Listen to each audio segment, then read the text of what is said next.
Brutality. I enjoy dark stories, but I do not enjoy senseless brutality. There is a middle ground. Depending on what your story is trying to accomplish, what the feel, the vibe, the emotion that it's trying to bring across will dictate and constantly evaluate the type of brutality and darkness written within it. Kagurabachi has been a phenomenal read for many different reasons, but one of its more tantalizing aspects is its darkness, its brutality. There's a visceral nature to it. Of course, it is integral to the story that it is telling, a revenge tale, but it's not senseless. It's not blood for the sake of blood. It's not gore for the sake of gore. It's not dismemberment for the sake of dismemberment. While all of those things help build the atmosphere of a tried and true revenge story, darkness and brutality can be taken so much further. And Kagurabachi has explored many different options to expand upon them.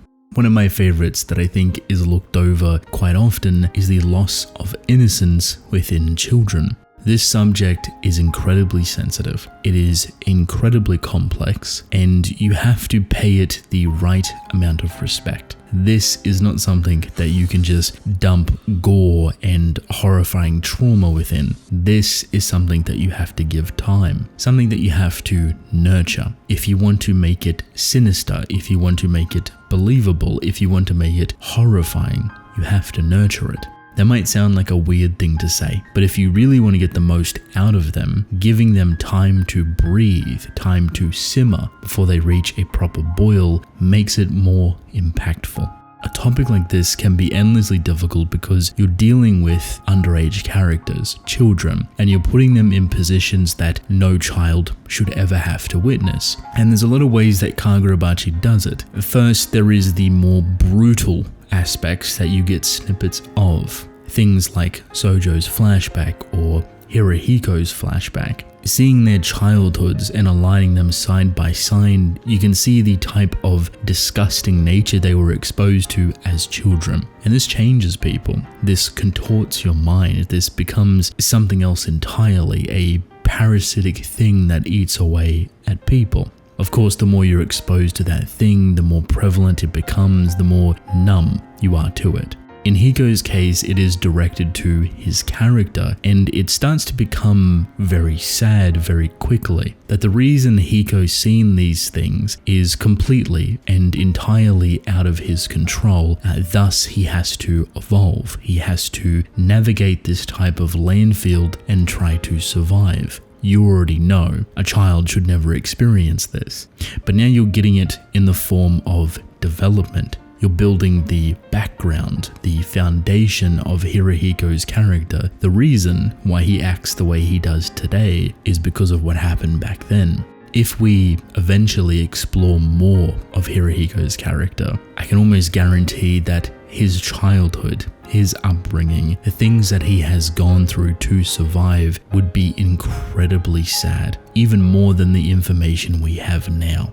You'll find the loss of innocence to be a heavily recurring theme. Iori and Samura just recently had some very beautiful development. It's some of the most sensitive writing that I feel Hokusona has accomplished so far within Kagurabachi. There's something incredibly sincere about Iori's upbringing that feels so genuine and pure, corrupting at its core. And it's so sad to see it unravel that way. She is just an innocent young girl, and the impacts of her father within a war that happened long ago is now coming back to haunt him.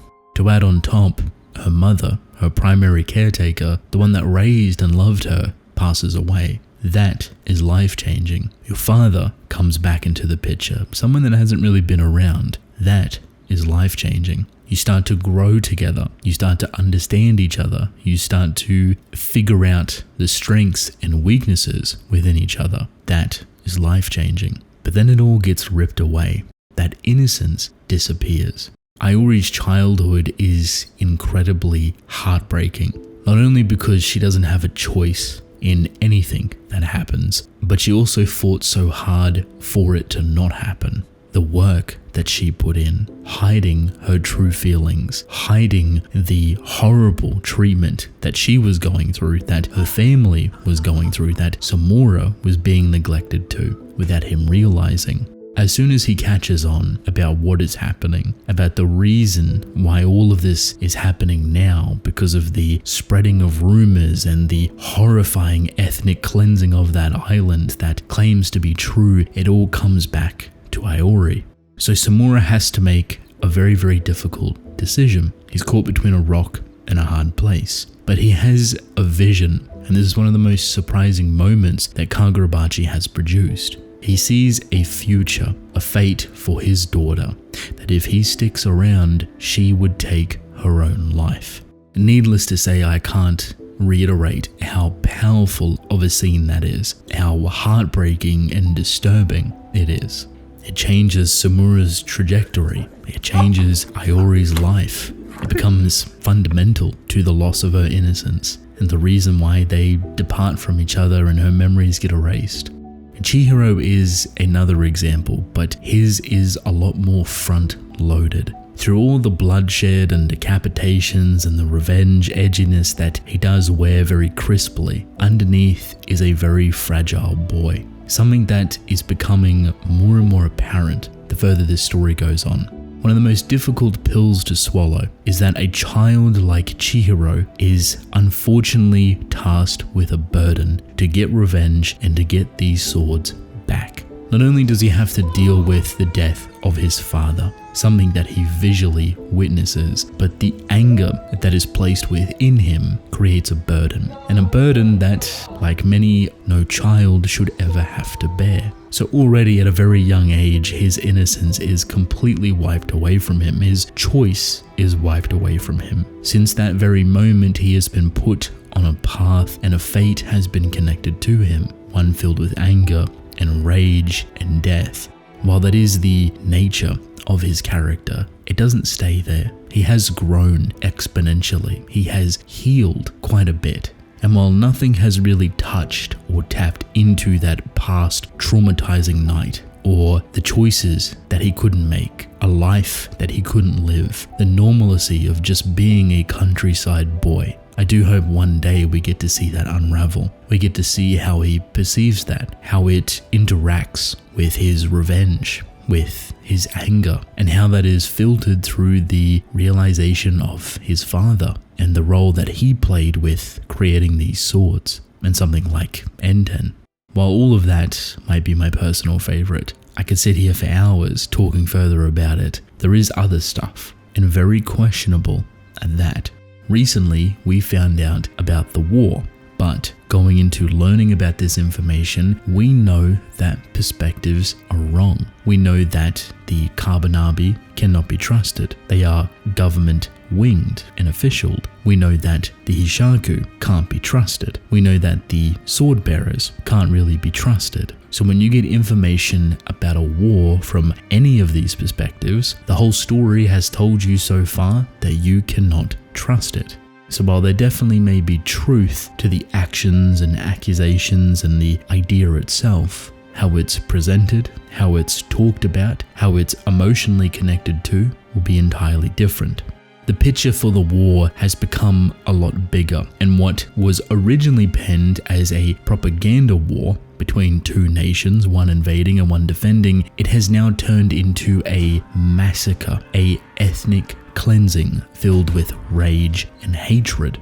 But a reminder, that perspective is from a side that can also not be trusted. So while events can be verified, the loss of innocence, the death of hundreds of thousands of people, and a war that left scars on the country, the reasoning can get lost.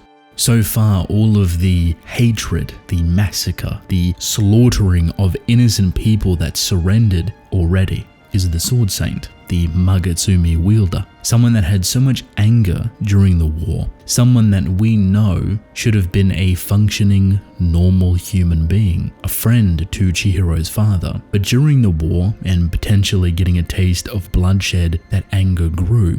After this quote-unquote invading nation was pushed back to their own island and forced to surrender, the Sword Saint would go back and obliterate everyone, completely annihilating that island and its inhabitants.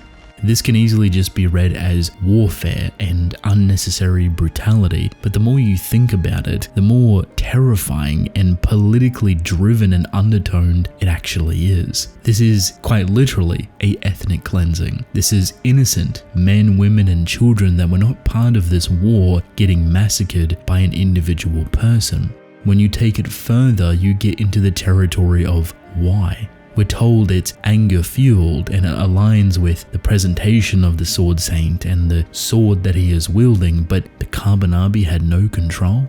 Who can you actually trust? You can't trust the one government official that is Kagurabachi. You can't trust the actual government that appointed the Kagurabachi. You can't trust the Hishaku because they're villainous criminals as well. Do you see how the amount of misinformation that comes across for something so vital is a very scary factor of real life?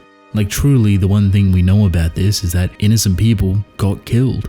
I suspect with how Kagurabachi is telling its story that it will continue to grow that narrative more and more. It is and will continue to be the ever-growing center for all of the sins of the war, the sword bearers, the enchanted blades, but also government involvement, Hishaku, Kagurabachi, and everything in between. It is the web or the fiber that connects this story to every single piece. It is the biggest atrocity that has happened. And with more detail and more accuracy, it's only going to get worse.